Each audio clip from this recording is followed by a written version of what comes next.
Welcome to 10 out of 10. This is the podcast that aspires to give you 10 takeaways in just 10 minutes as we discuss key issues surrounding the home furnishings industry. I'm Mark Schumacher. And as always, though, of course, we got to start out and thank our sponsors. I want to thank Synchrony, Fortiva Retail Credit, American First Finance, and Versatile. Now, together, they create a unified platform that, using Versatile's technology, connects Synchrony for those prime promotional offers, Fortiva for second look financing, and payment options for American First. This is all about, as you know, getting that quick yes in store or online. So thanks to all of them. My guest today, I'm excited about our conversation. Michael Lasser joins us. He's a senior research analyst for UBS, of course, an investment bank, and he specializes in focusing on hardlines, broadlines, and food retail sector he's been doing this now. I think you've been with him about 14 years.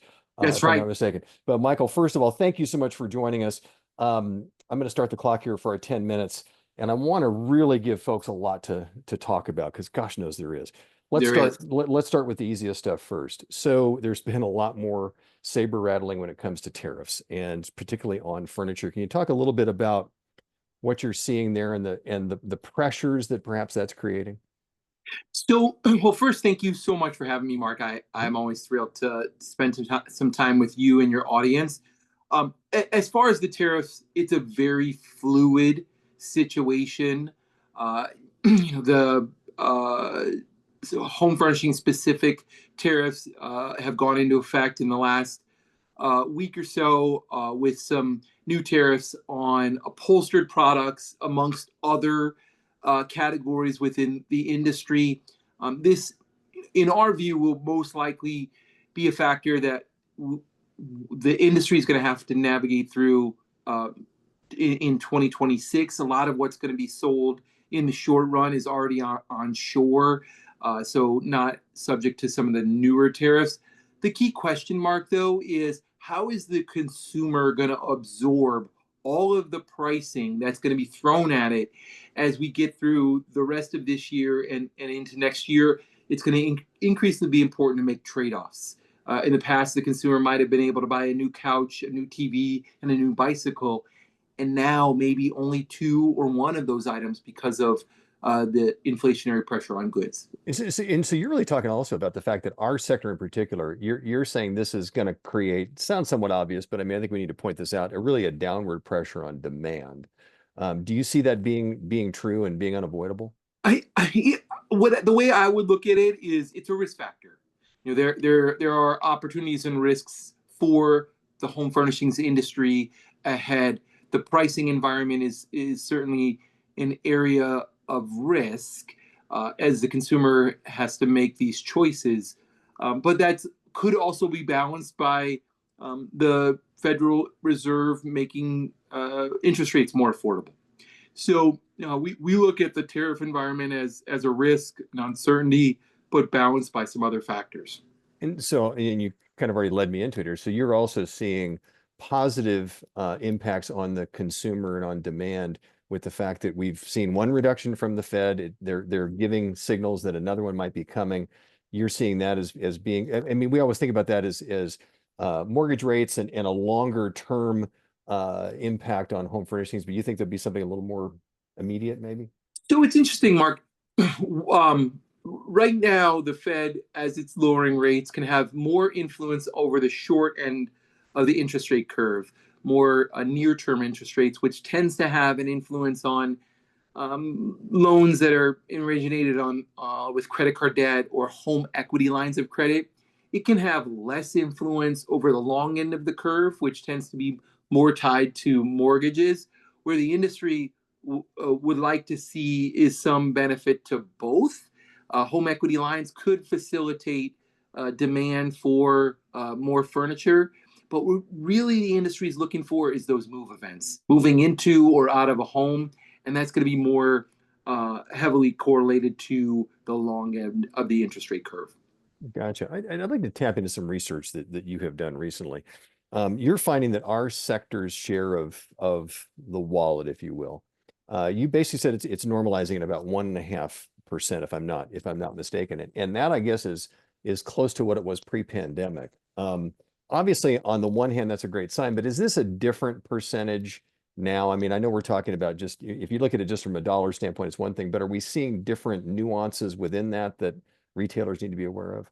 I think the biggest nuance is the consumer is behaving differently today than it did prior to the pandemic. The consumer is spending more time at home, even as there has been a recall back to the office.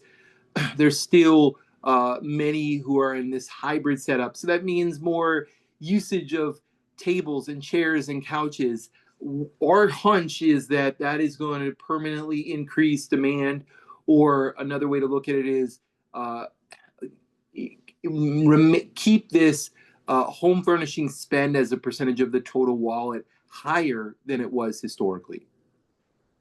A couple other interesting, thank you for that, by the way. A couple other interesting things here. You said in many cases, you believe, and bedding is a great example here. You believe that unit consumption may have overcorrected rather severely. Talk a little bit about that and what we can take away from that. Yeah, so prior to the pandemic, we were in the ballpark of 28 to 30 million bedding units in the United States. We went to as high as 34 million units, and where we stand today is around 25 million units. That would be well below what would be expected given what's happened with the cycle. Now, interestingly, Mark, whether it's for bedding units, furniture, there is a factor that we're increasingly mindful of, and this is a bit of a newer development, which is population growth in the United States. Whether because of what's happened with generational shifts or some of the immigration dynamics that are happening in the United States, the population growth is going to be a core driver of whether it's bedding demand or other furniture demand over the long run. And that population growth might be a little bit slower in the short run than it has in the past. Nonetheless, we do believe, directly answering your question, that bedding demand in particular has overshot to the downside and set for a recovery. So you're expecting that to be see an increase over the next few years? Is that what we're Yes. basically saying? Okay. Because Yes. that's well below the average, what you just described is well below what the average has been. That's an important point because we've seen that bedding is really a bellwether for furniture as a whole. You also talked about high price elasticity. Mm. Talk a little bit about that and why you're highlighting that. Furniture is a category that where purchases can be deferred, and we are just at the time as you and I are talking, where a lot of the price increases that are going to be passed along across retail are hitting the shelves, and especially on goods that tend to be more seasonal in nature, things like toys, decor, Halloween costumes. And this is the time when we would expect to see more of that elasticity take shape for the furniture category. So as retailers are passing along price increases, they just need to be cognizant of the potential for unit degradation as all of this unfolds.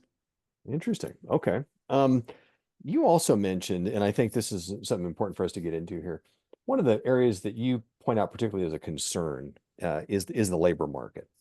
And I want you to talk a little bit about why that is a concern that you highlight and feel like people need to be very cognizant of going forward. Yeah. Historically, the best indicator of the health of the consumer has been real hourly earnings. So, how much on a real basis, accounting for inflation, is the consumer's spending power increasing or decreasing?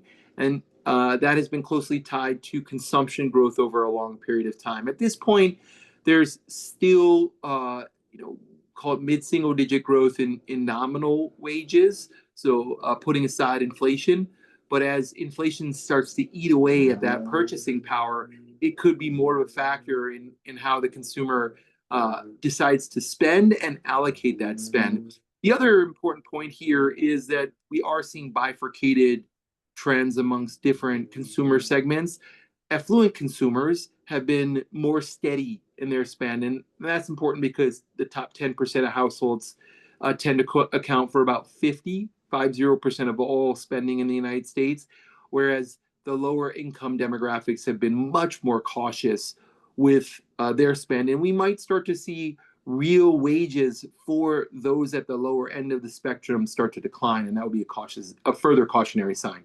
You concerned that inflation is going to potentially outpace wage growth? Is that a That's key it. concern here? That's it. That's exactly right. Okay, so how do you manage to that? That's my last question here is so what do you recommend to those listening to this?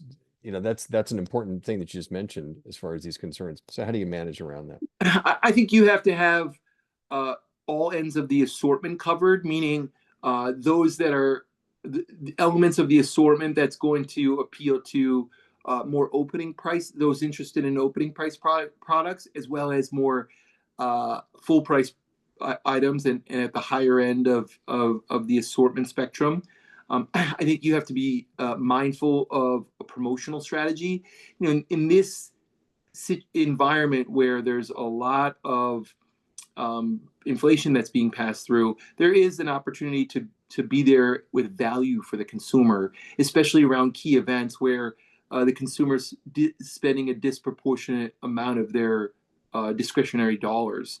So those would be two pieces of advice that I would have for those who are listening. Michael, believe it or not, that's our 10 minutes, but I just feel like there's more that we can get to here and go a little bit deeper. So one of the things that I will do is just mention those of you that are interested in learning more and hearing more from Michael, we're going to do a 10 more and we'll share that link to you. But at the moment, for those of you that this was good enough, Michael Lasser, Senior Research Analyst for UBS, I thank you for being here on 10 out of 10, and we will see you here next time.